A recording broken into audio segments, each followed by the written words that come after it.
Best way to really understand how a discrete Fourier transform is operating on your sample data is to go through a very simple example. And so in this case, we have a basic sinusoid. You can see I have a period of t equals 1, which is giving me a frequency of 1 hertz. And then I have an amplitude here. I'm going from a max of 1 to a min of -1. So I could write this function y of t as just 1 times sine 2 pi t, right, where my f is 1 hertz. Now if I want to sample this signal, and in this case I'm going to sample this with a sampling rate of 8 hertz, and I'm going to take a total n of 8 samples. So I'm effectively just sampling a single wave, a single cycle of this sinusoid. And I have then 8 samples here. So right here, all these red dots basically are referring to my samples. And I can come up with values for them. So this x0 sample, the first sample, is going to be 0.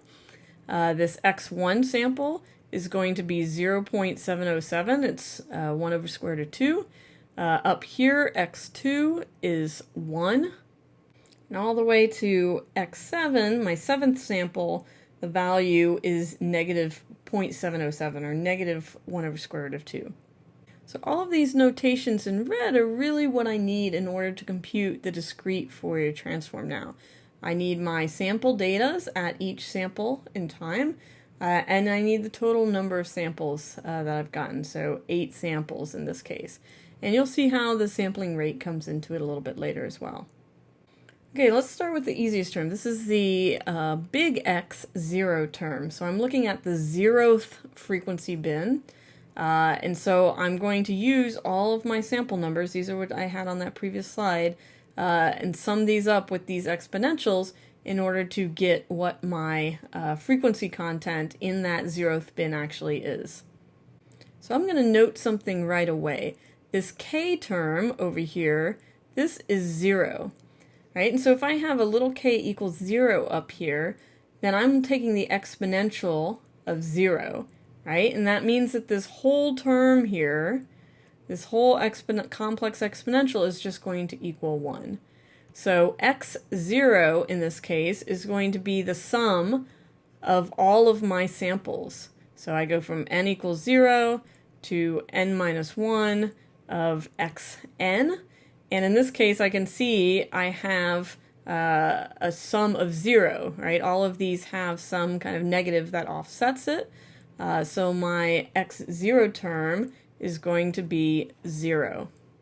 So what that's telling me intuitively is that this kind of 0 frequency bin, there's no frequency content in my original signal. And remember, my original signal is a 1 hertz sine wave, so I don't really expect there to be any kind of DC component to it. Right, the x1 term is a little more interesting. If we start writing out the sum of this, I'd start by looking at that x0 coefficient here. It happens to be 0, but I'll start writing out the entire thing. I'm looking at e to the minus j, 2 pi, k is 0, or sorry, k is 1 in this case. So 2 pi times 1, I'm talking about n equals 0 though, so I do get a 0 here, divided by 8, and I would then add x1, e to the minus j, 2 pi times 1, divided by 8, and so on, right? And what I can do is actually go ahead and substitute in here for these x0 terms what I have for my sample values. Right, so with this, I can now do the Euler expansion, right? This complex exponential e to the jx is going to be cosine x plus j sine x. So I can write out x1 again in terms of that. Right, and I can solve out these numbers here. So I still have 0 for that first term. And here I have 1 over square root of 2. Cosine at minus pi over 4 is also going to be 1 over square root of 2. So I have 1 over square root of 2 times 1 over square root of 2 is 1/2. So this will be 0.5. And the same thing here, plus j, and in this case, minus 0.5. For the second term, cosine at minus pi over 2 is 0. So all I have is this j sine minus pi over 2 times 1. That's going to be at minus pi over 2, negative 1, so minus j. And I can work out the rest of the terms as well. Okay, so remember what these terms are referring to. This is coming from sample x0, my first sample. This term right here is coming from x1. This is coming from x2, from x3, and x7. So I can add all of these up. I can see my 0.5, my negative 0.5s. These are going to cancel each other. Same here. And all I'm left is these negative j terms. So I have two negative half j's with a minus j, another two negative half j's and a minus j. So what I'm going to get total for my x1 term is going to be a 0 real part minus 4j. So my first frequency bin has a complex coefficient of 0 minus 4j. Alright, we can do the exact same thing for x2. So I'll do this one more time for the second frequency bin and then give you the results. So I've started writing out my sum again. So remember that first sample is 0, e to the 0 because my n equals 0 right here. My second one, 0.707, I have k is 2 in this case, n is 1. In this term I have 1 for my x2 sample. K is 2, n is 2, same here, k is 2, n is 3, and x3 is 0.707, and so on. So I can break this down using Euler's formula to cosines and sines, and then finally I can evaluate each of those terms as well. So when I evaluate it, what I can see is that I'm going to have a bunch of terms that cancel. So this minus 1 over square root of 2j and this plus 1 over square root of 2j, same thing here, and then this minus 1 and plus 1, and so I will end up with my x2 term equal to 0. So my second frequency bin is going to equal 0, which means there's no content at that frequency, which there shouldn't be. I had a 1 Hertz sine wave. Alright, so I've found all my Fourier coefficients, and I want to plot once again an amplitude spectrum so that I have some ideas to what kind of frequency content I had in my signal. Right, so I have one thing to notice right off the bat. I have the same number of frequency bins, remember these big xk terms, same number of frequency bins as I do number of samples. So n equals 8, I'm going to have 8 frequency bins here as well. And that means my resolution of my frequency bins, so effectively the delta f that I have, is going to be my sampling frequency divided by the number of samples. So in this case I had 8 Hertz and 8 samples, so I'm going to get a delta f of 1 Hertz. So I can look at my coefficients on my x-axis of this frequency spectrum. So I have my coefficients x0 through x7, and these are going to correspond based on these delta f, so effectively kind of the k delta f. So I start at 0 Hertz, then I go to 1 Hertz, 2 Hertz, 3 Hertz, 4 Hertz, 5 Hertz, 6 Hertz, 7 Hertz. But it's important to note once again that this is not a continuous frequency axis, right? It's still discrete because I started with a discrete sample. Right, so the next step here is to look at magnitudes. Now most of this data is a little boring, except for x1 and x7. So the magnitude of x1 is going to be 4. The magnitude of x7 is also going to be 4.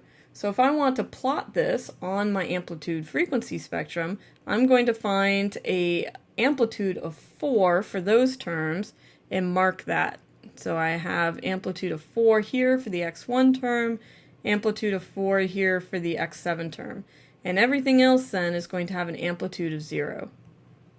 Okay, so this makes some intuitive sense. So I had started with a 1 Hertz sine wave. That was the signal that I was sampling.